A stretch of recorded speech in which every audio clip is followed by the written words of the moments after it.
थर्मोडायनेमिक्सचं हे lecture number 2 आणि आता आपण हा टॉपिक संपवणार आहोत. पहिल्या लेक्चरला मी in detail first law of thermodynamics, त्याच्यानंतर वेगवेगळ्या प्रोसेस, अगदी आयसोबारिक, आयसोथर्मल, आयसोकोरिक, ॲडियाबॅटिक, त्याचे ग्राफ्स, वेगवेगळ्या टाईपचे क्वेश्चन्स सगळं कव्हर केले. इथून साधारण सेकंड पार्टमधून जे की कार्नॉट इंजिन आणि रेफ्रिजरेटर आहे, सीईटी मागच्या 2 वर्षात एक एक प्रश्न विचारते. ठीक आहे, सो इम्पॉर्टंट पार्ट आहे, सोपा पार्ट आहे, म्हणून पटकन आपण लक्ष देऊ त्याला आणि कंप्लीट करून टाकू. सगळ्यात पहिले हीट इंजिन काय असतं, व्हॉट इज हीट इंजिन. तर तुम्हाला माहिती आहे की हीट इंजिन काय करतं, जी हीट आहे त्याला कन्वर्ट करतं वर्क डन मध्ये. जसं की आपल्या गाडीमध्ये आपण काय करतो, पेट्रोलच्या टाकीत पेट्रोल टाकतो, त्या पेट्रोलचं कंबशन होतं. स्पार्क प्लग असतो बघा, जसं तुम्ही चावी ऑन केली, स्पार्क प्लग कंबशन झालं, म्हणजे हीट तयार झाली, पेट्रोल पासून हीट तयार झाली. तर ती हीट जी आहे ना ती इंजिनला सप्लाय होते आणि इंजिन काय करतं, त्या हीटला वर्क डन मध्ये कन्वर्ट करतं. जर आपण नीट लिहू मी काय काय बोलतोय ते.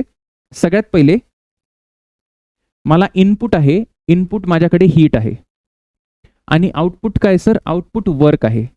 आता इथे वर्क म्हणजे काय, जसं आपली गाडी चालायला लागते दॅट इज कायनेटिक एनर्जी, तर तुम्ही Varkala in form of kinetic energy समजू शकता. आणि याला मी काय म्हणतो, so this is called as heat engine. Heat engine. आता दुसरी गोष्ट अशी, तुम्हाला वाटत असेल की सर पण हे हीट वर्कमध्ये कसं कन्वर्ट होतं, ते एकदा थोडक्यात सांगतो. हे मेकॅनिकल इंजिनिअरिंगचा पार्ट आहे, तुम्हाला जास्त महत्त्वाचा नाही, पण एक तुम्हाला फील यावा की काय होतं नक्की. बघा, मागच्या लेक्चरमध्ये मी तुम्हाला सांगितलं होतं की आपल्याकडे असं एक सिस्टम असते, याला पिस्टन म्हणतो, हे सिलेंडर आहे, इकडून मी हीट देतो, बरोबर आहे. इकडून सपोज मी हीट दिली, तर हीट दिल्यानंतर काय होतात, तर हे जे गॅस मॉलिक्यूल आहेत, हे गॅस मॉलिक्यूल जास्त कायनेटिक एनर्जी गेन करतील आणि या पिस्टनला धडक मारतील, जोरात धडक मारतील. धडक मारतील म्हणजे फोर्स अप्लाय करतील. फोर्स आहे म्हणजे प्रेशर आहे. त्या प्रेशरमुळे काय होतं बेटा, ही पिस्टन पुढे वर्क होते, पुढे जाते आणि वर्क डन होतं. आता याला असं समजा तुम्ही की इथे एक रॉड आहे, इथे एक रॉड आहे आणि त्याला एक व्हील अटॅच्ड आहे, असं एक असं चाक अटॅच्ड आहे. तर जेव्हा जेव्हा जेव्हा हा गॅस याला धडक मारतो ना, गॅस पार्टिकल्स, ते ही पिस्टन मूव्ह करते ना, त्याच्यासोबत हा रॉड आणि हे चाक पण मूव्ह करतं. तर ते असं पुढे आणि परत मागे, back fourth, back and fourth, back and fourth असं होतं. पुढे जातो, त्याच्यानंतर मागे. हे सायक्लिक प्रोसेसमध्ये काम करतं. हे बेसिक आहे याचं, आपल्याला ह्याचं एवढं काम नाहीये. आपल्याला प्रश्न कशावर विचारतात ते बघू आपण. सो सगळ्यात पहिले एक गोष्ट तुम्हाला सांगतो की हीटचं कन्व्हर्जन वर्कमध्ये होतं, पण एक लॉस आहे. काय लॉस आहे की पूर्ण हीटचं कन्व्हर्जन वर्कमध्ये होत नाही. जर असं झालं असतं तर 100% एफिशियन्सीचे इंजिन मिळाले असते आपल्याला आणि आपला एनर्जीचा प्रॉब्लेम सॉल्व्ह झाला असता. सो असं होत नाही, काहीतरी आहे ना एनर्जी वेस्ट होते, एनर्जी वेस्ट होते.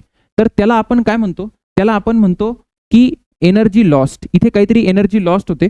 जेव्हा मी म्हणतो इथे हीट, ही वेस्टवाली हीट असते, वेस्ट. म्हणजे तुम्ही काहीतरी हीट दिली, काहीतरी हीट दिली, त्याच्यामधून काहीतरी हीट वेस्ट झाली आणि उरलेलं वर्क डन मध्ये कन्वर्ट झालं. याचं तुम्हाला उदाहरण सांगतो. जसं की तुम्ही सायलेन्सरला जर हात लावला, गाडीच्या सायलेन्सरला जर तुम्ही हात लावला तर तुम्हाला गरम लागतं, बरोबर आहे. गरम लागताचा अर्थ काय की कुठेतरी हीट आहे. आता ती जी सायलेन्सरची हीट आहे ती कामाची नाहीये. मला काय पाहिजे, माझी सगळी हीट वर्कमध्ये कन्वर्ट झाली पाहिजे, पण तसं होत नाही. काहीतरी हीट आहे ना, तर ते सिंक मध्ये रिलीज करतात. आता ही जी हीट वेस्ट आहे ना बेटा, ती कशात जाते सर, ती सिंक मध्ये जाते. सिंक, सिंक म्हणजे जिथे आपण हीट फेकतो, रिलीज करतो, आणि जिथून आपण हीट घेतो त्याला आपण काय म्हणतो, सोर्स म्हणतो. त्याला सोर्स म्हणतो. ठीक आहे, याला जर आपण थोडंसं व्यवस्थित बघू आणि याचे फॉर्म्युले वगैरे पण इम्पॉर्टंट आहे. सो सगळ्यात पहिले मी म्हणतो दिस इज अवर हीट इंजिन आणि माझ्याकडे सोर्स आहे. सर सोर्स म्हणजे काय, सोर्स म्हणजे जिथून मी हीट घेणार त्याला मी म्हणणार सोर्स. ठीक आहे, सो इथून बेटा हीट घेतो. लेटेस्ट से आपण Q1 हीट घेतली. Q1 हीट इनपुट आहे हीट इंजिनला आणि याचं टेम्परेचर किती आहे सर, T1 टेम्परेचर बेटा, T1 टेम्परेचर आहे. आणि याचं कन्व्हर्जन झालंय वर्कमध्ये, याला मी W म्हणतो. पण मी तुम्हाला जसं सांगितलं की पूर्णच्या पूर्ण वर्क डन होत नाही, काहीतरी एनर्जी वेस्ट जाते. तर ती जी एनर्जी वेस्ट आहे ना त्याला आपण काय म्हणतो, Q2. That energy wasted is called as a Q2 which is at temperature T2. आणि याला नाव दिलंय आपण सिंक. हे सिंक आहे कारण इथे आपण हीट फेकतो आणि जिथून हीट घेतो त्याला आपण काय म्हणतो, त्याला आपण म्हणतो source. It is called as source. आलं लक्षात? तर याच्यात तुम्हाला काय गोष्ट आहे मला सांगा, जर मी फर्स्ट लॉ ऑफ थर्मोडायनेमिक्स लावला किंवा बेसिक एनर्जी कन्झर्वेशन लावलं, एकदम बेसिक, तर मी असं म्हणू शकतो का, काय म्हणू शकता का सर, की जेवढी हीट मी दिली, बघा जेवढी हीट आपण दिली, that heat is converted into what, work. ठीक आहे, वर्क डन मध्ये काही हीट गेली आणि काही हीट वेस्ट झाली, बरोबर. कन्झर्वेशन ऑफ एनर्जी, बेसिक, एकदम बरोबर आहे सर. म्हणजे मी म्हणू शकतो की मला वर्क डन किती मिळालं बेटा, वर्क डन मला मिळालं Q1 मायनस Q2. याच्यामधून हे मायनस केलं की एवढं मला वर्क डन मिळालं. तर हे झालं वर्क डनचं एक्सप्रेशन. अजून तुम्हाला काय माहिती पाहिजे, अजून बऱ्याच गोष्टी आहेत. एक गोष्ट नेहमी लक्षात ठेवा की आता इथे हा T2 आणि T1 आहे.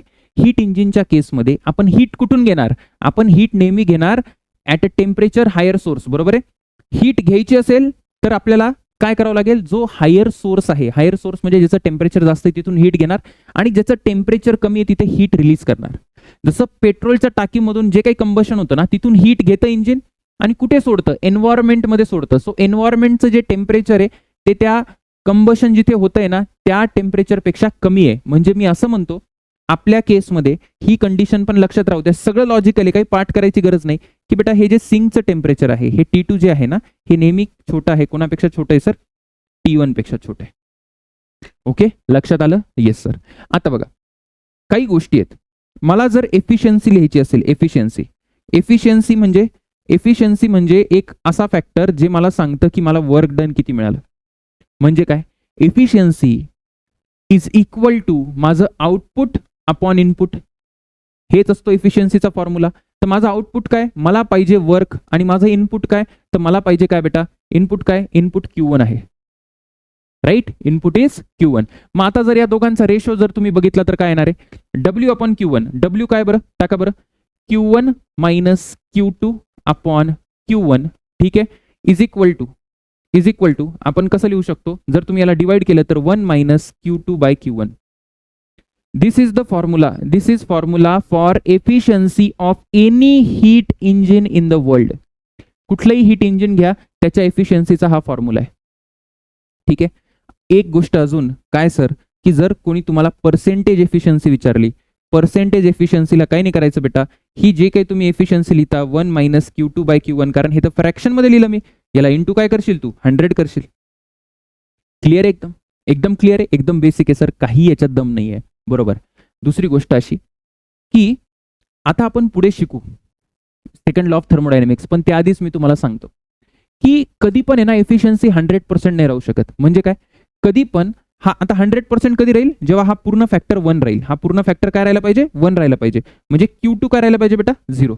एफिशियन्सी 100% म्हणजे काय, की सगळी हीट कशात कन्वर्ट झाली, वर्क डन मध्ये कन्वर्ट झाली. म्हणजे Q2 0, म्हणजे हीट वेस्टच नाही झाली. Q2 काय असायला पाहिजे, 0. पण असं कधी होत नाही. आजपर्यंत जगात असं एकही इंजिन डिझाईन झालेलं नाहीये आणि होणार पण नाही जिथे देर इज झिरो वेस्ट आहे असं नाही, असं होऊच शकत नाही. जसं शून्य करप्शन, झिरो करप्शन इज आयडियलिझम, म्हणजे शून्य करप्शन हे स्वप्न आहे. किती सरकारने पैसे खर्च केले तरी कोणीतरी पैसे खाणारच आहे, बरोबर. म्हणजे काय, की सगळे पैसे कामात कन्वर्ट होत नाही, तसं सगळी हीट ही वर्क डन मध्ये कन्वर्ट होत नाही. आलं लक्षात? म्हणजे मी असं म्हणतो, काय म्हणतो बेटा, की हा जो Q2 आहे ना, Q2 हे कधीच झिरो राहत नाही, कधीच झिरो राहत नाही. एकदम बेसिक आहे. ठीक. त्याच्यानंतर काय सर, त्याचबरोबर तुम्हाला अजून एक माहिती पाहिजे की हा जो फॉर्म्युला आहे, आता बघा मी नीट सांगतो तुम्हाला, हा जो फॉर्म्युला आहे, this is applied for what, any engine. मग आपल्याला एक कार्नॉट इंजिन शिकायचं आहे. काय असतं मी तुम्हाला ते पुढे सांगेल. त्याच्या एफिशियन्सीचा मी तुम्हाला फॉर्म्युला सांगून देतो. फॉर्म्युला इथे महत्वाचे आहेत. काय फॉर्म्युला आहे सर, त्याच्या एफिशियन्सीचा फॉर्म्युला आहे बेटा, एफिशियन्सीला मी लिहू शकतो, कसं लिहू शकतो, efficiency is equal to 1 minus T2 by T1. 1 minus T2 by T1, where T2 is what, T2 is temperature of sink आणि T1 is temperature of source. आलं लक्षात? हा फॉर्म्युला कुठून आला सर, डेरिवेशन काही कामाचं नाही तुझ्या, फक्त फॉर्म्युला लक्षात ठेव. आणि अजून एक कंडिशन लक्षात ठेवायची की Q2 upon Q1 is equal to T2 upon T1. हे डायरेक्ट तुम्ही पाठ करा, व्हेरी व्हेरी इम्पॉर्टंट. सर हे कशासाठी इम्पॉर्टंट आहे बेटा, this is for Carnot engine, this is for Carnot engine. हा फॉर्म्युला सगळ्या इंजिनसाठी आहे, कार्नॉट इंजिनसाठी पण ट्रू आहे. पण हे जे दोन फॉर्म्युले मी लिहिलेत ना, that is only true for Carnot engine. आणि कार्नॉट इंजिन हे असं इंजिन आहे ज्याची एफिशियन्सी मॅक्सिमम राहते कुठल्याही 2 टेम्परेचरसाठी, ते नंतर आपण बघू. सो इतकं बेसिक तुम्हाला चित्र तयार झालं. येस सर, चित्र एकदम व्यवस्थित तयार झालंय, काही प्रॉब्लेम नाही. अजून एक गोष्ट अशी की तुम्ही बघितलं असेल की मी इथे कुठेही इंटरनल एनर्जी लिहिलेली नाहीये. तसं आपलं एक्सप्रेशन काय असतं, delta Q is equal to delta U plus delta W, first law of thermodynamics. पण हे लिहिलं नाहीये. का नाही लिहिलंय? कारण बेटा की ही जी इंजिन आहे ना, engine it is which process, engine is what. So this is always remember की सायक्लिक प्रोसेस आहे. सायक्लिक प्रोसेसचा अर्थ असा होतो की delta U is equal to 0 हे मागच्या मी तुम्हाला लेक्चरला समजवलं होतं एकदम व्यवस्थित. सायकलच्या फॉर्ममध्ये काम करतो. सो जे इनिशियल जी स्टेट आहे त्याची ती परत फायनल स्टेट आहे. सायकलचा अर्थ काय, एक राऊंड पूर्ण होतो, बरोबर आहे ना. तर तसंच तुम्ही समजू शकतात की इनिशियल आणि फायनल स्टेट 0 म्हणजे सेम आहे, म्हणून इंटरनल एनर्जीचा चेंज होत नाही. झालं क्लिअर? एकदम क्लिअर आहे सर. हीट इंजिन असं काम करतं. बघा, बघून घ्या सगळे फॉर्म्युले, बघितले. पुढे जायचं, चला पुढे जाऊ आपण. इकडे बघा, रेफ्रिजरेटर. बेटा रेफ्रिजरेटर काय करतं, इंजिनच्या उलट करतं. इंजिन काय करायचं, इंजिन गरम सोर्स मधून हीट घ्यायचं आणि काही हीट फेकायचं. कुठे फेकायचं, थंड सोर्सला हीट फेकायचं आणि वर्क डन मध्ये कन्वर्ट करायचं. आपल्याला रेफ्रिजरेटरचं काम काय, आपल्याला रेफ्रिजरेटरला थंड करायचंय, रेफ्रिजरेटरच्या आतमध्ये थंड करायचंय. पण मला सांगा, आपोआप रेफ्रिजरेटर थंड होणार आहे का? नाही होणार. मी जर रूम टेम्परेचरवर ठेवला, रेफ्रिजरेटरला बंद करून ठेवलं, तर तेवढंच रूम टेम्परेचर राहील. मग थंड करायला मला हीट एक्स्ट्रॅक्ट करावं लागेल. हीट काय करावं लागेल, एक्स्ट्रॅक्ट करावं लागेल. कुठून? रेफ्रिजरेटरमधून. याचा अर्थ बेटा मला सोर्स मधून, माझा आता सोर्स काय, सोर्स आता इथे सोर्स काय बेटा, दिस इज रेफ्रिजरेटर. रेफ्रिजरेटर, ठीक आहे. सो सोर्स पासून मी हीट एक्स्ट्रॅक्ट केली. हीट एक्स्ट्रॅक्ट केली, स्वतःहून जाणार आहे का रे ती हीट? मला सांग, स्वतःहून हीट, स्वतःहून तो फ्रीज थंड होणार आहे का? नाही. तुम्हाला वर्क डन करावं लागेल सर. तुम्हाला काय करावं लागेल, वर्क डन करावं लागेल.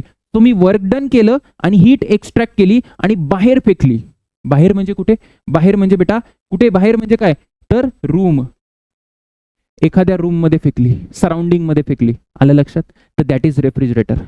जसं आपण पाणी उचलतो, पाणी उचलायचं आपल्याला, मोटरनी पाणी वरती घेऊन जायचंय. पाणी स्वतःहून होणार आहे का? पाणी स्वतःहून वरती येणार आहे का? नाही. आपल्याला वर्क डन करावं लागेल. त्याच पद्धतीने बेटा इथे वर्क डन करावं लागतं. वर्क डन करावं लागतं. सो मला हीट एक्स्ट्रॅक्ट होते. हीट काय होते, एक्स्ट्रॅक्ट होते आणि ती आपण बाहेर फेकतो सिंक मध्ये. तर मी ते लिहितो बघा, रेफ्रिजरेटर आणि हीट पंप एकच आहे. हीट पंप म्हणजे हीटला उपसणारा इन्स्ट्रुमेंट आहे. ते काय काम करतं सर, काय काम करतं? So what refrigerator do, it extracts heat, it extracts heat from refrigerator. आणि कशात थ्रो करतं बेटा ते, तर ते सराउंडिंग मध्ये थ्रो करतं. आलं लक्षात? सो एकदम बेसिक आहे रेफ्रिजरेटरचं वर्किंग. आता इथे तुम्हाला फॉर्म्युले महत्वाचे.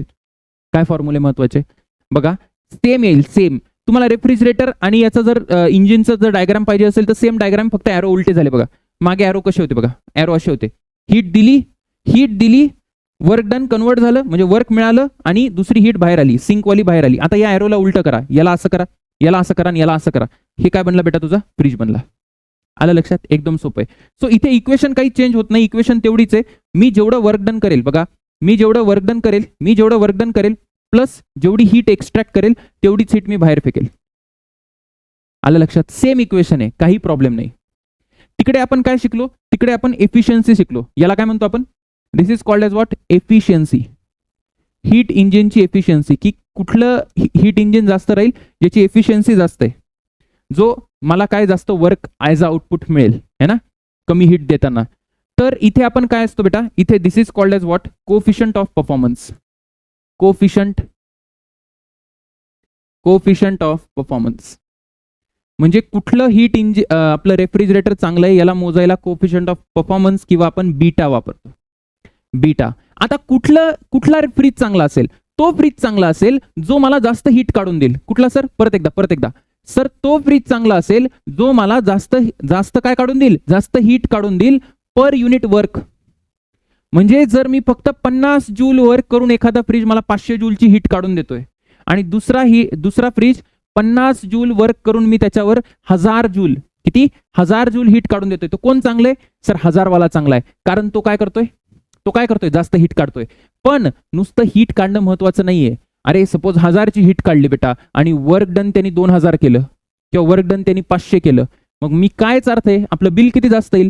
म्हणजे कमीत कमी वर्क डन मध्ये जास्तीत जास्त हीट मिळाली पाहिजे, मला हीट एक्स्ट्रॅक्ट झाली पाहिजे. म्हणून inversely proportional to work done, जेवढा वर्क डन कमी असेल तेवढा बीटा जास्त असेल. बघा, जर मला बीटा जास्त पाहिजे बेटा, जर मला बीटा जास्त पाहिजे तर मला हा जो Q2 आहे, Q2 काय पाहिजे सर, जास्त पाहिजे. जितकी जास्त हीट एक्स्ट्रॅक्ट झाली सर तेवढं चांगलं आहे. आणि मला Q1 काय पाहिजे बेटा, Q1 काय पाहिजे, Q1 म्हणतो आपलं W काय पाहिजे. सो सर तुम्हाला W कमी पाहिजे. आलं लक्षात, आलं लक्षात. Yes sir.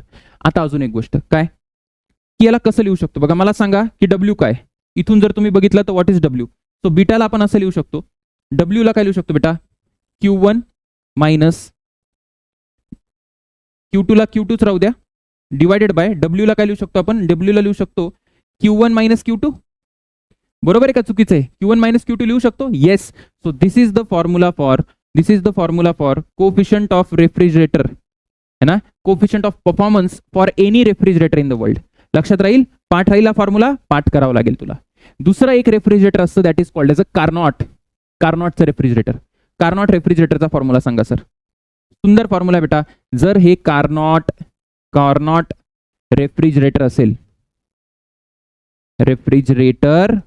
असेल तर याचा जो बीटा येतो, किती येतो बीटा सर, तर T2 upon T1 minus T2.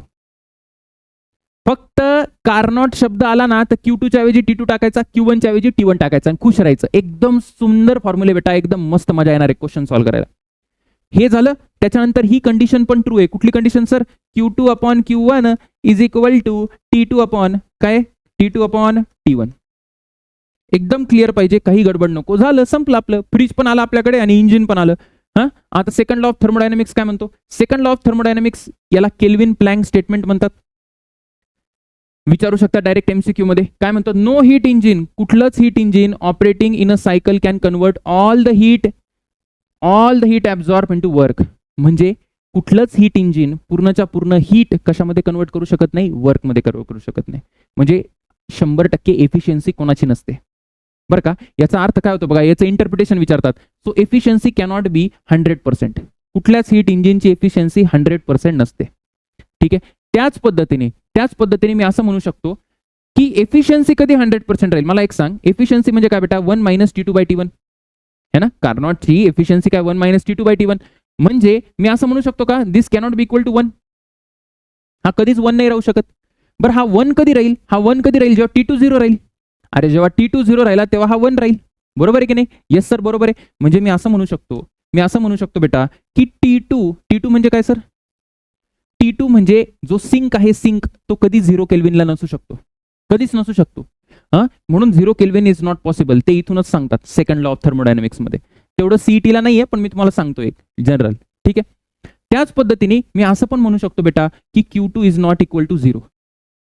Q2 कधीच 0 नसतो. व्हॉट वॉज Q2 वॉज, जी हीट आपण सिंकला फेकतोय ना ती कधीच 0 राहू शकत नाही, कारण एफिशियन्सी कधीच 100% नसते. This is what second law of thermodynamics. आणि सेकंड लॉ ऑफ थर्मोडायनामिक्सनी फर्स्ट लॉला इम्प्रुव्हाइज केलं. फर्स्ट लॉ काय म्हणायचा, फर्स्ट लॉ डायरेक्ट म्हणायचा की Q is equal to delta U plus W. Cyclic process घेतली तर डेल्टा U ला 0 करा, म्हणजे Q is equal to W झाला. म्हणजे जेवढी हीट दिली तेवढं वर्क डन मध्ये आलं. हे फर्स्ट लॉ सांगतो बेटा, फर्स्ट लॉ सांगतो. सेकंड नाही, फर्स्ट लॉ सांगतो. तर हा फर्स्ट लॉ जे सांगतो ना, तर त्या फर्स्ट लॉला बदललं. कोणी बदललं म्हणजे मॉडिफाय केलं सेकंड लॉने. सो फर्स्ट लॉ थेरॉटिकल आहे, पण second law is a practical. Second law म्हणतो हे जे दिसतं ना हे रिअल लाईफ मध्ये कधीच नसतं. का नसतं, कारण काहीतरी हीट काय होते, वेस्ट होते. आलं लक्षात. ओके सर, लक्षात आलेलं आहे, काही प्रॉब्लेम नाही. त्याच्यानंतर दुसरं स्टेटमेंट आहे क्लॉजिस स्टेटमेंट. क्लॉजिस काय म्हणतं, heat cannot spontaneously flow from colder body to hotter body. Cold पासून हॉटला कधीच हीट फ्लो होत नाही. याचा अर्थ वीज नसल्याशिवाय किंवा वर्क डन केल्याशिवाय, वर्क डन नाही केलं जर, तर रेफ्रिजरेटर कधीच काम करणार नाही. Without electricity refrigerator cannot work, कारण की हीटला लोअर टेम्परेचर पासून हायर टेम्परेचरला घेऊन जायला तुम्हाला बाहेरून एनर्जी द्यावं लागेल. आलं लक्षात. Without external work being perform. याचा अर्थ मी असं म्हणतो बेटा, काय म्हणता सर तुम्ही, मी असं म्हणतो की तुमचा जो बीटा आहे, बीटाचा काय फॉर्म्युला होता, बीटाचा फॉर्म्युला होता sir Q2 upon Q1 minus Q2, बरोबर. किंवा असं म्हणतो मी Q2 अपॉन W, असा फॉर्म्युला होता ना, Q2 अपॉन W. मग आता मला सांगा W हा कधीच झिरो काय म्हणतात त्याला नसू शकतो. W can never B zero. W can never B zero. कारण जर W झिरो राहिला याचा अर्थ वर्क न करता मला काय मिळाले बेटा, रेफ्रिजरेटर काम करतोय माझा. मग जर W झिरो नाही राहू शकत, दिस इम्प्लाइज व्हॉट, जर W झिरो असता तर बीटा इनफायनाइट असता. So beta can never be infinite. Beta can never be infinite म्हणजे कोणाचाच कोफिशियंट ऑफ परफॉर्मन्स काय इनफायनाइट नाही राहू शकत. आणि कोणाचीच efficiency 100% or eta cannot be equal to 1 fraction मध्ये. म्हणजे हे हीट इंजिन साठी झालं आणि हे कोणासाठी झालं सर, हे कोणासाठी झालं, हे कोफिशियंट ऑफ परफॉर्मन्स साठी झालं. आलं लक्षात. जनरली जो कोफिशियंट ऑफ परफॉर्मन्स असतो ना तो 1 पेक्षा जास्त असतो, 1 पेक्षा जास्त असतो. सांगेल पुढे. त्याच्यानंतर कार्नोट इंजिन, पहिली थेरी बघून घेऊ आपण. झालं एक कार्नोट इंजिन, त्याच्यानंतर न्यूमेरिकल करायचे आपल्याला, काळजी करू नका. कार्नोट इंजिन काय असतं. सो कार्नोट इंजिन एक असं इंजिन आहे ज्याचं टेम्परेचर जो गिवन टेम्परेचरमध्ये म्हणजे T1 आणि T2 टेम्परेचर जर तुम्हाला दिले, T1 is temperature of source आणि T2 is temperature of sink, तर तो मॅक्सिमम एफिशियन्सी देतो. तर याच्यामध्ये तुम्हाला काय लक्षात ठेवायचं मी तुम्हाला सांगतो. एक्झामच्या कामाचं काय आहे, एक्झामच्या कामाचं हे आहे की आपल्याकडे 4 स्टेजेस आहे बेटा, 4 स्टेजेस आहेत. याला मी असं पाठ करतो. कसं पाठ करतात तुम्हाला पाठ करावं लागेल, मी तर नाही करत. IA म्हणजे सर काय, आयसोथर्मल एक्सपान्शन होतं सगळ्यात पहिले, त्याच्यानंतर ॲडियाबॅटिक एक्सपान्शन होतं. पहिल्यांदा दोन सायकलला काय होतं बेटा, पहिल्यांदा 2 स्ट्रोक्सला काय होतं एक्सपान्शन होतं, 2 फॉरवर्ड स्ट्रोक्स आहेत, बरोबर. म्हणजे हे कसं होतंय सर, बघा इथे दिसतंय का तुम्हाला एक्सपान्शन होतंय. आणि हे बघा हे ॲडियाबॅटिक आहे. हे कसं ओळखाल हे ॲडियाबॅटिक आहे खालचं, कारण याच्यापेक्षा याचा स्लोप जास्त आहे. ॲडियाबॅटिकचा स्लोप जास्त असतो, हे मागच्या लेक्चरला सांगितलंय मी तुम्हाला, ठीक आहे ना. सो ॲडियाबॅटिकचा स्लोप असतो म्हणून हे थोडं स्टीप आहे, बघा हे थोडं स्टीप आहे. सो इथे झालं सर एक्सपान्शन आणि नंतर काय होतं कंप्रेशन होतं. कंप्रेशन पहिले काय होईल आयसोथर्मल कंप्रेशन, नंतर ॲडियाबॅटिक कंप्रेशन. आलं लक्षात. त्याच्यानंतर तुम्हाला महत्वाचं काय बघा, वर्क डन कधी होतं, वर्क डन कधी होतं म्हणजे आपल्याला आउटपुट केव्हा मिळणार आहे, एक्सपान्शनला. कारण गॅस कधी वर्क डन करतो एक्सपान्शनला. म्हणजे मला AB आणि BC बघा या ज्या 2 प्रोसेस आहेत ना, या 2 प्रोसेसमध्ये मला वर्क डन मिळणार आहे बेटा, मला वर्क डन मिळणार आहे ॲज अ आउटपुट, बरोबर. त्याचबरोबर तुम्हाला हे माहिती पाहिजे की सोर्स पासून जे आपण हीट घेतोय, सोर्स पासून जी आपण हीट घेतोय ती कुठे घेतोय, कुठे घेतोय, इथे घेतोय, इथे घेतोय, इथे घेतोय का इथे घेतोय. तर आपण हीट कुठे घेऊ शकतो, आयसोथर्मलला हीट घेऊ शकतो, ॲडियाबॅटिकला हीट घेऊ शकत नाही. कारण ॲडियाबॅटिकला डेल्टा Q0 असतो, Q0 असतो ॲडियाबॅटिकला, बरोबर. आणि एक्सपान्शन मध्येच आपण हीट घेतो कारण एक्सपान्शन मध्ये वर्क डन होतं, बरोबर. म्हणजे हे तुम्हाला माहिती पाहिजे की आयसोथर्मल एक्सपान्शनला बेटा हा जो Q1 आहे ना, Q1 जो मला Q1 मिळतो ना तो आयसोथर्मल एक्सपान्शनला मिळतो. आणि सर मग तुम्ही हीट रिलीज कुठे करता, हीट रिलीज कुठे करतात, तर हीट रिलीज इथे होतं बघा, इथे लिहिलंय हीट रिजेक्टेड, हीट रिजेक्टेड आणि इथे काय दिलंय हीट ॲब्झॉर्ब. आलं लक्षात. सो यांनी QH वापरलाय, आपण Q1 वापरला, एकच गोष्ट आहे, ठीक आहे. सो इथे हीट ॲब्झॉर्ब झाली बेटा आणि हीट काय झाली सर इथे रिजेक्ट झाली. सो इथे Q2 आपण फेकलेला आहे. आलं लक्षात. आपण असं दाखवू याला की आपल्याला इथून Q1 मिळालेला आहे आणि आपण इथे Q2 फेकलेला आहे. त्याच्यानंतर काय महत्वाचं आहे, त्याच्यानंतर अशा गोष्टी महत्वाच्या आहे की तुम्हाला स्टेट्स माहिती पाहिजे. स्टेट्स म्हणजे काय सांगतो. जर मी AB पासून A पॉइंटचं काहीतरी घेतलं बेटा, मी काय घेतलं सर P1 V1 आणि T1 हे A पॉइंटचं प्रेशर व्हॉल्यूम आणि टेम्परेचरचे स्टेट्स घेतले मी, बरोबर. तर आता मी A पासून जेव्हा B ला जाईल, कुठं जाल सर तुम्ही A पासून B ला, तर A पासून B ला गेल्यानंतर है ना, दिस इज A. तर मी A पासून जेव्हा B ला जातो बेटा, तर B ला गेल्यानंतर माझ्याकडे काय राहणार आहे, तर A to B is isothermal process. Isothermal process म्हणजे तिथे प्रेशर पण चेंज होणार आणि व्हॉल्यूम पण चेंज होणार, मात्र टेम्परेचर कॉन्स्टंट राहणार. टेम्परेचर काय राहणार सर कॉन्स्टंट राहणार, बरोबर. पण कारण हे आयसोथर्मल आहे म्हणून मला असं लिहिता येतं बघा. सीईटीने आतापर्यंत प्रश्न नाही विचारले जास्त याच्यावर, पण मी तुम्हाला एक हिंट देतो. इथे काय लिहू शकता तुम्ही, या दोघांसाठी बेटा तुम्ही लिहू शकता, काय लिहू शकतो sir P1 V1 is equal to P2 V2. ही आयसोथर्मलची कंडिशन आहे, तुम्हाला आठवत असेल तर लिहू शकता की नाही. येस सर लिहू शकतो. त्याच्यानंतर जेव्हा तुम्ही B पासून C ला जाल, तर B पासून C ला ॲडियाबॅटिक एक्सपान्शन होते. तर ॲडियाबॅटिकला सगळं चेंज करेल. म्हणजे काय काय चेंज करेल सर, आपलं जे प्रेशर आहे बेटा, ए पासून बी ला गेलो, सो प्रेशर चेंज झालं, व्हॉल्यूम चेंज झालं आणि टेम्परेचर सुद्धा चेंज झालं. लेट अस से टेम्परेचर T2 म्हणतो मी. T2 is the temperature. बरोबर. आता ॲडियाबॅटिक प्रोसेसला आपण काय लिहू शकतो सांगा बरं. आपण लिहू शकतो P1 V1 ची power gamma is equal to P2 V2 ची पॉवर गामा. लिहू शकतो, इक्वेशन लावायला लागतील कधीतरी म्हणून सांगतोय, बाकी काही विषय नाही. त्याच्यानंतर आपण सर कुठे जातो बेटा, त्याच्यानंतर आपण सी ला जातो. सी इज व्हॉट, इथे म्हणजे हे सी झालं ना, आपण डी ला जातो म्हणजे आता. आणि डी कुठला आहे, what is D sir. D is isothermal contraction. Isothermal म्हणजे टेम्परेचर कॉन्स्टंट राहणार आहे. बरोबर, टेम्परेचर कॉन्स्टंट राहणार आहे म्हणून मी असं लिहितो P4 V4 आणि टेम्परेचर तेवढंच राहील T2. मग इथे पुन्हा लिहू शकता, तुम्हाला लिहायचं आहे तर काय लिहू शकतो सर आपण इथे, P3 V3 is equal to P4 V4. Temperature constant आहे म्हणून. ठीक आहे. त्याच्यानंतर परत आपण कुठे झालो बेटा, ॲडियाबॅटिक कॉन्ट्रॅक्शनने चाललो, पण आता परत त्या स्टेटला आलो, परत एला आलो ना आपण. म्हणजे मी असं लिहू शकतो, काय लिहू शकता सर तुम्ही, जर आपण एला आलो तर आपण असं लिहू शकतो, परत एकदा माझ्याकडे आलं P1 V1 T1. अशा पद्धतीने सायक्लिक प्रोसेस कंप्लीट झाली. इथे पण जर तुला लिहायचं असेल तर तू लिहू शकतो, काय लिहू शकतो सर मी, P1 V1 ची power gamma is equal to P4 V4 ची पॉवर गामा. बेसिक आहे का, एकदम बेसिक आहे का. येस सर, एकदम बेसिक आहे, काही विषय नाही बेटा.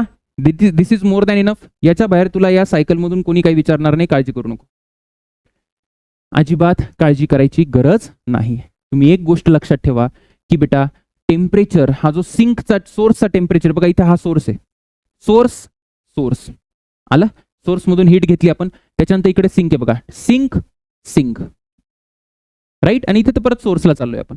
सोर्स पासून हीट घ्यायची आणि सिंकला फेकायची, झालं. That is what, that is heat engine. कारण उरलेलं काय, एरिया अंडर दिस कर्व, याच्याचा एरिया आहे बेटा, जो एरिया आहे, एरिया हा जो एरिया आहे that is nothing but work done. एवढं नाही विचारत पण सांगतोय मी तुम्हाला. ठीक, चला आता मी प्रश्न सॉल्व्ह करायला रेडी आहे. एकदा हे स्टेटमेंट वाचून घ्या फक्त, हे तुमच्या बोर्डच्या पुस्तकात दिले म्हणून लिहून दिलंय, बाकी काही विषय नाही. Carnot engine is the most efficient heat engine also between the two temperature. आणि हे पण आपण दाखवू शकतो की जो कोफिशियंट ऑफ परफॉर्मन्स आहे रेफ्रिजरेटरचा, तर तो कार्नॉट इंजिन पेक्षा जास्त नसू शकतो, बस एवढंच है ना. Has a greater coefficient of performance among all the refrigerator. आले प्रश्न, चला बघा आता डिटेलमध्ये केल्याचा फायदा. त्यांनी विचारलं ॲडियाबॅटिक कुठले. ॲडियाबॅटिक काय आहे, आपण तर कंप्रेशन एक्सपान्शन सगळं सांगू शकतो, P1 V1 T2 काही विचारू दे. तर ॲडियाबॅटिक कुठले बेटा, तर कसंच मी तुम्हाला सांगितलं होतं IA राईट. सो पहिला आयसोथर्मल आहे, हे आयसोथर्मल, हे ॲडियाबॅटिक, हे आयसोथर्मल, हे ॲडियाबॅटिक. म्हणजे कुठलं झालं, BC अँड AD. कुठे गेलं BC अँड AD, अरे नाहीच का ऑप्शन, BC अँड DA. हा BC अँड AD आहे ना, सी ऑप्शन आहे. C option is the correct answer. First operation, पहिलं ऑपरेशन काय, अरे बघ कसे प्रश्न विचारतो 2024 ला. पहिलं ऑपरेशन काय, अरे पहिलं ऑपरेशन काय बेटा, आयसोथर्मल एक्सपान्शन. उडव. चला आता प्रश्न आलेले आहे, रेडी राहा. तर an ideal Carnot engine extract 100 joule, किती 100 joule from a heat source and dumps 40 joule. 100 joule त्यांनी घेतली बेटा हीट, म्हणजे Q1 ची व्हॅल्यू आली, जिथून घेतो तो Q1 आहे. ठीक आहे. आणि डम्प म्हणजे Q2 किती आला, इंजिन आहे ना, डम्प 40. त्याच्यानंतर त्यांनी काय सांगितलं बेटा, टेम्परेचर ऑफ द सिंकचं टेम्परेचर म्हणजे T2. सिंकचं टेम्परेचर म्हणजे T2, बरोबर ना. T2 ला फेकतो तो, किती आहे 300. आणि काय विचारलंय त्यांनी मला, सोर्सचं टेम्परेचर म्हणजे T1 विचारलंय.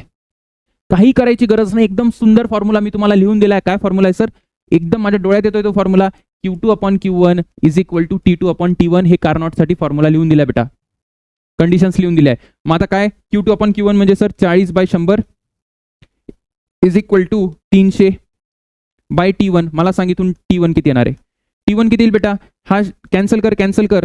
मग इथे किती येणार आहे, 300 इंटू 10/4 म्हणजे किती येतं, 5/2 ना. 5/2 म्हणजे 2.5. 300 इंटू 2.5 बघ किती येतो, 750 यायला पाहिजे का, 750 यायला पाहिजे का. कुठे गेला ऑप्शन आहे का 750. 750 इज द करेक्ट आन्सर.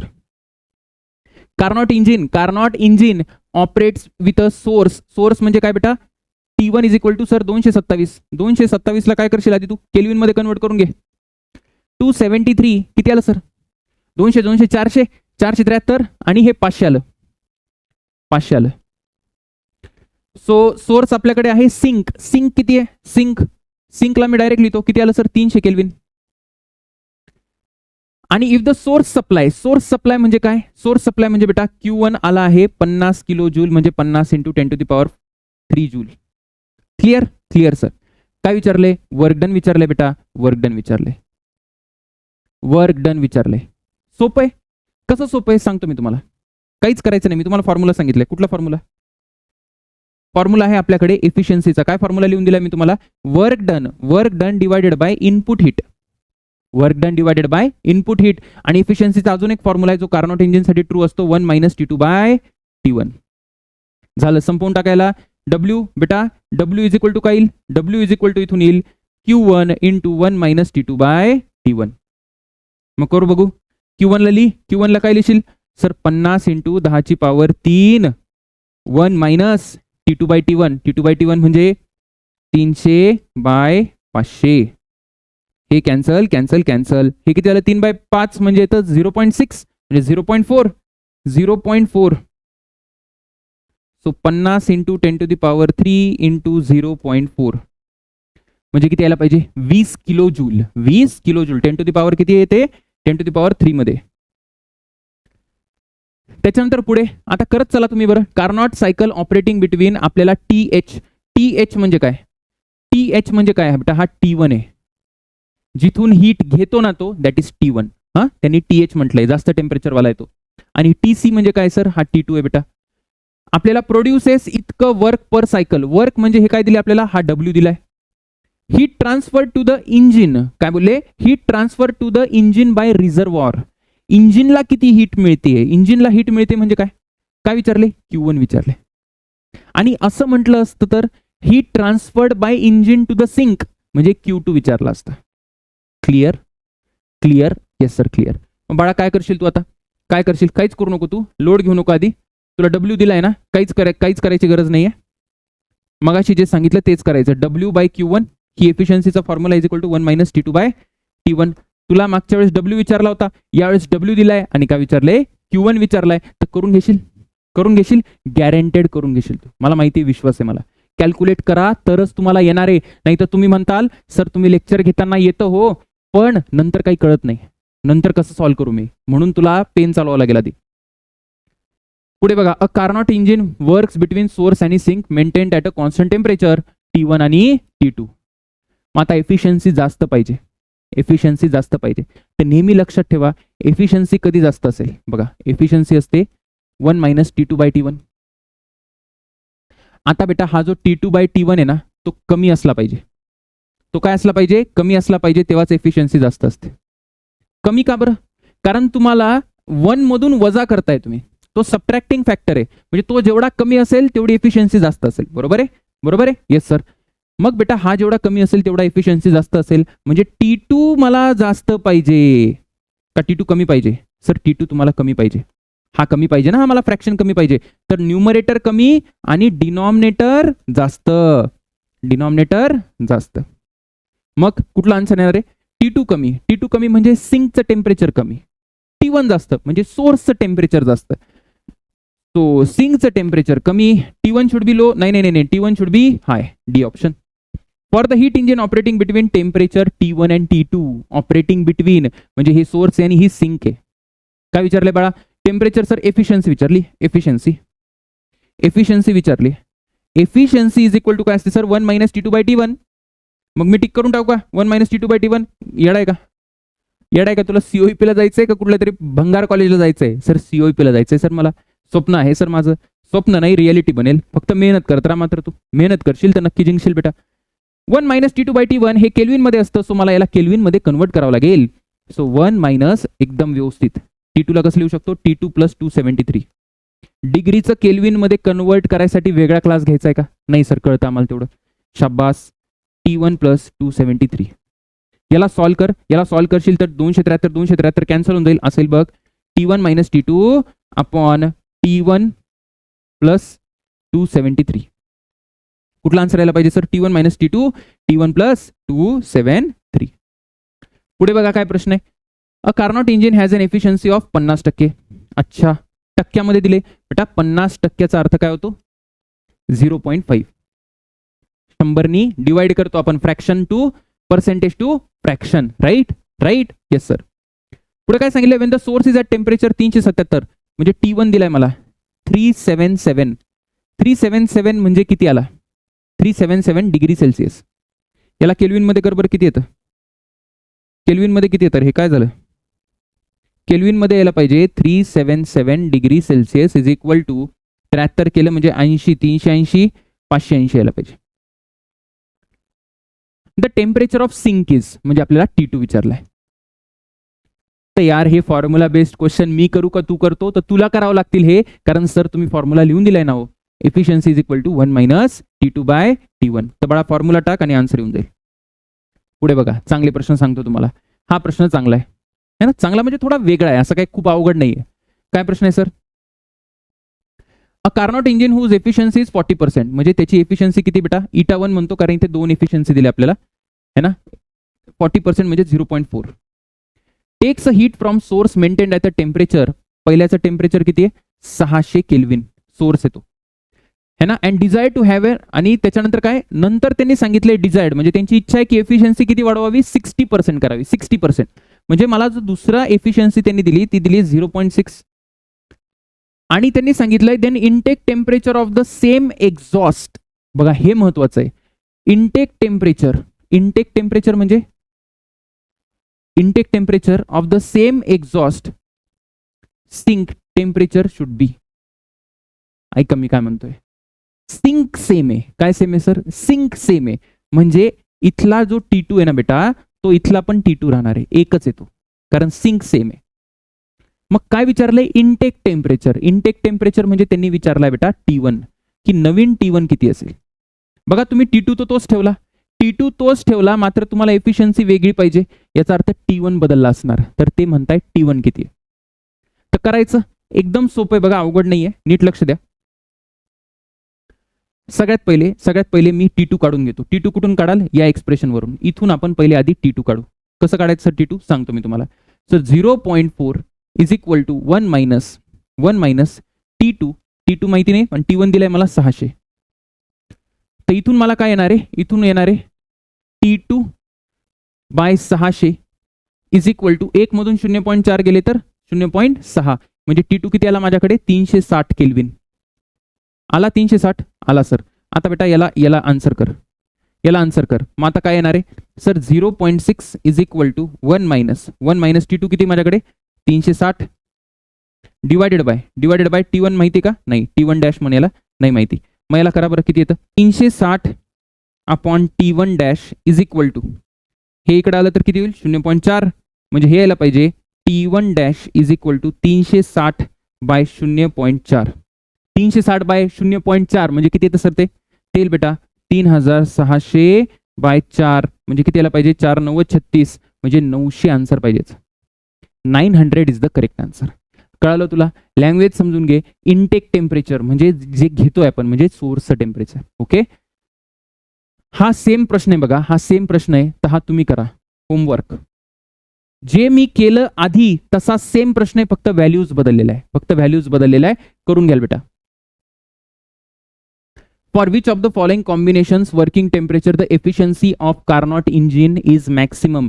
मी तुम्हाला मगाशी सांगितलं होतं, काय सांगितलं होतं मगाशीचा क्वेश्चन बघा, फायदा होतो म्हणून प्रॅक्टिस करायची असते, शॉर्टकट मारायचा नाही. बघा मी तुम्हाला सांगितलं होतं ना, काय सांगितलं होतं सर, की T2 बाय T1 जेवढा कमी असेल तेवढी एफिशियन्सी काय असेल, जास्त असेल है ना.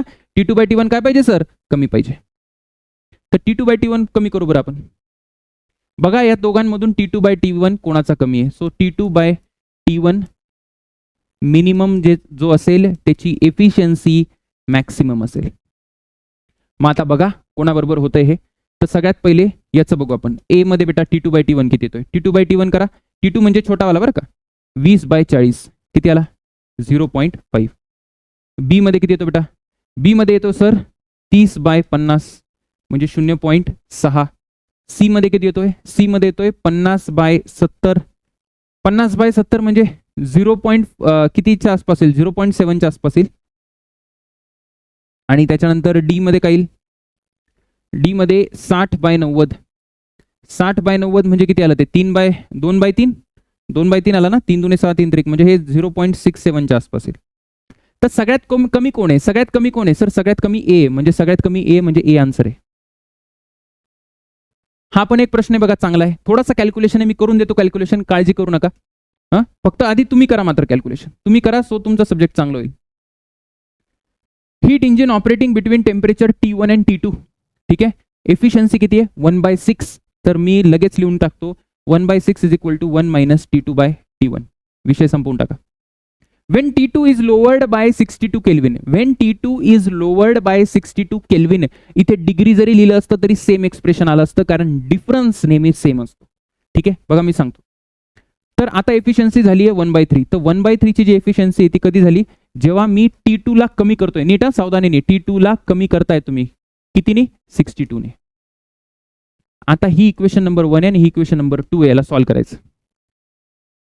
त्याला सॉल्व्ह करू, काळजी करू नका, मी करून देतो. ठीक आहे, कसं करायचं सर, कसं करायचं, या इक्वेशनला लक्ष द्या. याला इकडे घेऊन जा, याला इकडे घेऊन जा.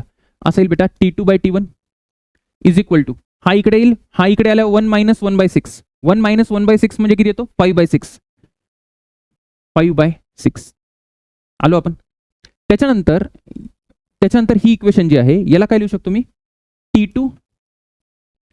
T2 minus 62 upon T1. हे पूर्ण मी इकडे घेऊन आलो आणि 1/3 ला इकडे घेऊन आलो. 1 मायनस 1/3 म्हणजे 2/3. इथपर्यंत आलो आपण, सर आलो आपण इथपर्यंत. पुढे काय करायचं बघा, मला T2 पाहिजे ना, तसंही मला एक तर T1 T2 दोन्ही पाहिजे. आपण T1 ला काढून टाकू. कसं काढायचं सर, T1 ला सांगतो. T1 इकडे घे आणि या दोघांना इकडे घे. बघा मी असं लिहू शकतो, T1 इज इक्वल टू आलं बेटा 3/2 T2 मायनस 62. इथून T1 काय लिहू शकता तुम्ही, इथून T1 लिहू शकतो, काय लिहू शकतो, T1 is equal to 6/5 times T2. 6/5 times T2, right. Yes sir. मग आता याला काही करायचं नाही, याला इक्वेट करा, इक्वेट करा बरं. T1 इक्वेट करा, म्हणजे काय येईल 6/5 T2 is equal to 3/2 T2 minus 62. ठीक आहे, आता हे किती येतं, 3 1 3, 3 2 6, म्हणजे हे आलं बेटा 4 आणि इकडे 5. 4 T2 is equal to 5 T2, हा 5 इकडे मल्टिप्लाय होईल, 5 T2 मायनस 62 इंटू 5 म्हणजे 310. 310 म्हणजे इथून T2 किती आला, T2 आला बेटा 310.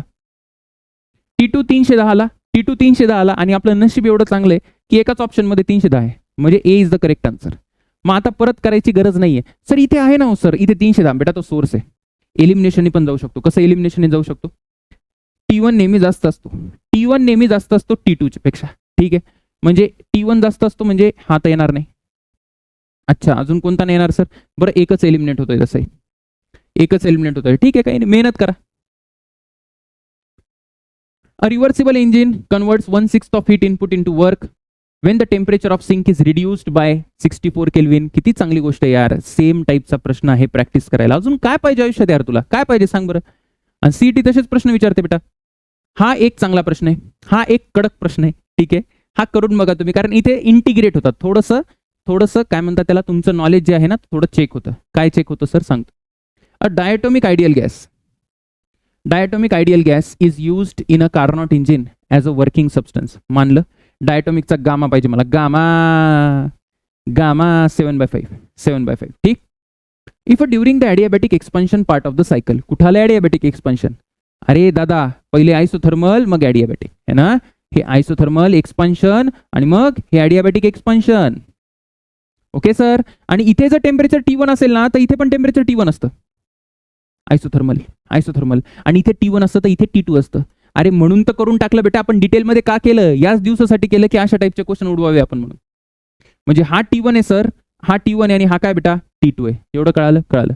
मग ते काय म्हणतायत की व्हॉल्यूम जो आहे, व्हॉल्यूम कुठून इन्क्रीज केला त्यांनी, व्ही पासून 32 V ला.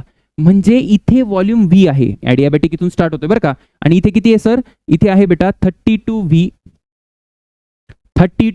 V. म्हणजे मला आता लिहिता येईल, काय लिहिता येईल मला, कारण मला काय विचारले त्यांनी, एफिशियन्सी विचारली ना. एफिशियन्सी विचारली तर माझा फेवरेट फॉर्म्युला सर, काय फॉर्म्युला तुमचा, T1 V1 ची power gamma -1 is equal to T2 V2 ची पॉवर गामा -1. आता काही करायचं नाही बेटा तुला, आता तुला T2/T1 लागतो ना, तर T2/T1 is equal to V1/V2 gamma -1.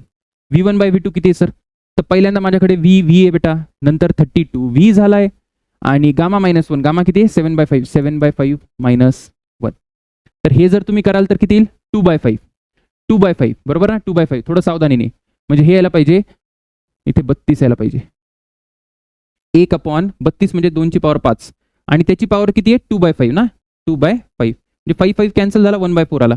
So T2/T1 is equal to 1/4 आणि काय असते एफिशियन्सी 1 मायनस T2/T1. तर ते किती आलं बेटा, तर 1 मायनस 1/4 दॅट इज 3/4 म्हणजे 75%. 75% आलं, 75%. मजा आली का? प्रश्न करून मजा आली का? सर मजा येणारच सर, विषयच नाही.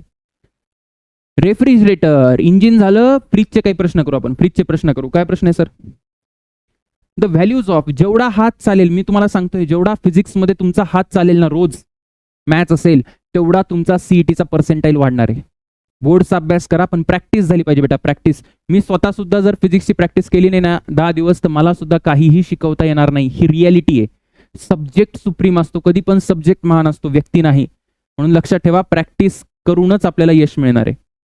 The values of coefficient of performance beta and efficiency of heat engine are. मी तुम्हाला मागे पण सांगितलं होतं की एफिशियन्सी ही नेहमी लेस दॅन 1 असते बेटा, आणि बीटा जो आहे ना, तो बीटा जितका जास्त तेवढा चांगला. हा नेहमी ग्रेटर दॅन 1 असतो असं नाहीये, पण जितका जास्त असेल तेवढं चांगलं असतं. कारण बीटाचा फॉर्म्युला काय होता सर? बीटा होता, तुम्ही लिहिला होता sir, beta Q2/W.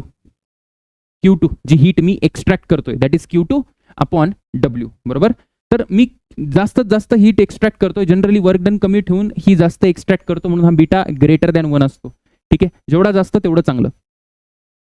So beta greater than 1, efficiency less than 1. तो कुठे गेलं? एफिशियन्सी कधी पण 1 पेक्षा जास्त नसते बेटा. सो हेच ऑप्शन येतं, बी ऑप्शन. ठीक, पुढे काय सांगतायत? If alpha is the coefficient of performance. Alpha म्हणजे त्यांनी अल्फा म्हणजे कोफिशियंट ऑफ परफॉर्मन्स काय होता पहिल्यांदा तेच सांगा बरं मला. सर कोफिशियंट ऑफ परफॉर्मन्स तुम्ही सांगितलेला Q2/W किंवा Q2/Q1 मायनस Q2, पण त्यांचं असं म्हणणं आहे बीटाच्या ऐवजी अल्फा घ्या. बरं घेतला बाबा, अल्फा घेतला. काय म्हणतायत ते विचारतायत बेटा Q2 ची व्हॅल्यू किती? Q2. मग काढ इथून Q2 काय आहे त्याच्यात. तर Q2 is equal to Q1 alpha minus Q2 alpha. याला इकडे घे, काय येईल? Q2 कॉमन घेऊन येईल 1 प्लस अल्फा, असंच येईल ना Q1 अल्फा. मग आता बेटा Q2 is equal to Q1 alpha upon 1 plus alpha, Q1 alpha upon 1 plus alpha. सोपं यार, सोपं आहे. पुढे बघा, relation between efficiency of Carnot engine. Relation between efficiency of Carnot engine and coefficient of performance of refrigerator is. हे लक्षात ठेवा, हे पाठ करा की हे उत्तर असतं. डिराईव्ह करता येतं पण लक्षात ठेवा ना, काय प्रॉब्लेम आहे बघा. मी लिहितो एफिशियन्सी काय सांगितलं, coefficient of performance and refrigerator of refrigerator. ठीक आहे, एफिशियन्सी जी असते ना बेटा कार्नॉटची is equal to 1/1 plus beta. हे लक्षात ठेवा. जे विद्यार्थी ज्यांना अजून प्रॅक्टिस पाहिजे असेल तर हे प्रूव्ह करा, हे प्रूव्ह करा. सोपं आहे प्रूव्ह करणं, सोपं आहे प्रूव्ह करणं. कसं प्रूव्ह कराल? मी हिंट देतो तुम्हाला. काय हिंट देता सर? बीटाचा फॉर्म्युला तुला माहिती आहे. काय बीटाचा फॉर्म्युला असतो बेटा? बीटाचा फॉर्म्युला असतो सर Q2/Q1 मायनस Q2, किंवा असंही लिहू शकतो मी T2/T1 मायनस T2, बरोबर. आणि इटाचा फॉर्म्युला म्हणजे एफिशियन्सीचा फॉर्म्युला असतो 1 मायनस T2/T1. या दोन इक्वेशन यूज करून तुम्ही प्रूव्ह करायचा प्रयत्न करा, तुम्हाला आन्सर येईल. ठीक, त्याच्यानंतर temperature inside and outside refrigerator. Inside म्हणजे काय? टेम्परेचर इनसाइड म्हणजे काय बेटा? 273 है ना. आपण हीट एक्स्ट्रॅक्ट करतो है ना. कुठून एक्स्ट्रॅक्ट करतो? सोर्स पासून. इथे जो सोर्स आहे ना तो लोअर टेम्परेचरला आहे. फ्रीजच्या आतमधून हीट एक्स्ट्रॅक्ट करतो म्हणून त्याला मी सोर्स म्हणतो, तो लोअर टेम्परेचरला असतो. रेफ्रिजरेटर चालू आहे आपलं. T1 आहे 303. चला मानलं. पुढे काय सांगितले? Assuming that refrigerator cycle is reversible. बरं, रिव्हर्सिबल सगळ्याच रिव्हर्सिबल असतात. Slow process, infinitely small steps वगैरे वगैरे. The heat delivered to the surrounding for every joule of work done. Language heat delivered to the surrounding. सराउंडिंगला कोण जातं? सराउंडिंगला जातो Q1. आठवतं का? Q1 is equal to Q2 plus W. आठवतं रेफ्रिजरेटर? Yes sir. मग असं लिहू शकतो बेटा मी Q1/W. हीट रिजेक्टेड, काय बोलले ते? Heat delivered to the surrounding for every joule म्हणजे डिवायडेड बाय वर्क डन विचारले, म्हणजे याचा रेशो विचारलाय. आता एवढं जर कळालं असेल तर काम होऊन जाईल. कसं होऊन जाईल सांगतो. सगळ्यात पहिले त्यांनी अजून काही दिलंय का मला? काहीच दिलं नाही. बरं, चांगली गोष्ट काही दिली नाही. तर मी एक काम करतो बेटा, T2/T1 इज इक्वल टू काय करू शकतो मी? इज इक्वल टू करू शकतो Q1/Q2. नाही, Q1 अपॉन Q2 नाही, Q2 अपॉन Q1 है ना, सेम प्रोपोर्शनल असतं, फक्त टेम्परेचर जागी हीट टाकतो, बाकी काही विषय नाही. Q2 upon Q1. पण आता त्यांनी काय विचारले सर, Q1 अपॉन W, म्हणजे याला मी असं लिहू शकतो Q1 अपॉन W काय असतं बेटा, Q1 मायनस Q2. आता समहाऊ मला हे काढायचंय, तर तुम्ही ते पण टेन्शन घेऊ नका, मी तुम्हाला जे सांगतो ते ऐका. जे मी तुम्हाला लॉजिक सांगितलं की बिंदास तुम्ही काय करा की Q1 च्या ऐवजी काय टाका बेटा, टेम्परेचर टाका, काम होऊन जातं इथे, काही प्रॉब्लेम नाही. T1 मायनस T2 टाकू शकतो, डायरेक्ट आन्सर यायलाच पाहिजे, 100% यायला पाहिजे. T1 किती सर, T1 आहे 303 डिवायडेड बाय 303 मायनस 273, हे आलं बेटा 303 बाय, हे किती येतं सर, हे किती येतं, 30 येतं ना, 30 येतं. मग याला जर तुम्ही डिवाइड केलं तर जवळजवळ किती यायला पाहिजे, जवळजवळ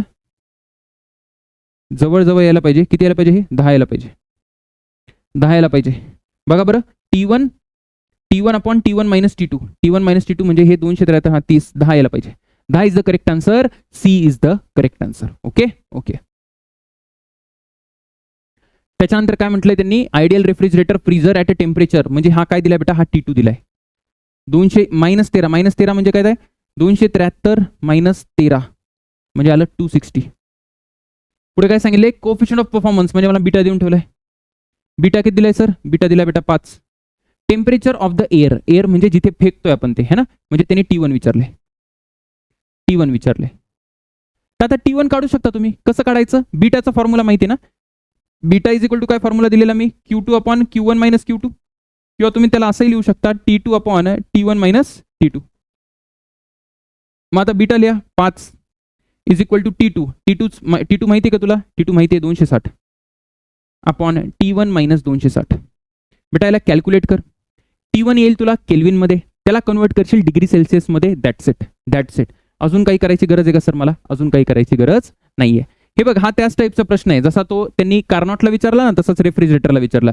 काय विचारलं, temperature inside the refrigerator T2, नंतर बाहेरचं T1, amount of heat delivered to the room for each joule of electrical energy consumed, language, amount of heat delivered to the work to the room, म्हणजे किती हीट deliver केली for each joule, बाहेर काय deliver करतो बेटा आपण, Q1 deliver करतो, प्लस अपॉन वर्क डन, म्हणजे किती इलेक्ट्रिकल एनर्जी घेतली किंवा अपॉन वर्क डन, हे विचारलंय.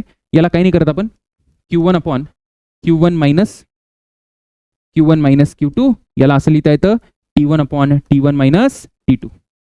मग आता T1 ला लिही बरं, T1 ला कशात लिहिशील तू, केल्विनमध्ये, सो T1 प्लस 273 अपॉन, इथे काय लिहिता येईल, T1 plus 273 minus T2 plus 273.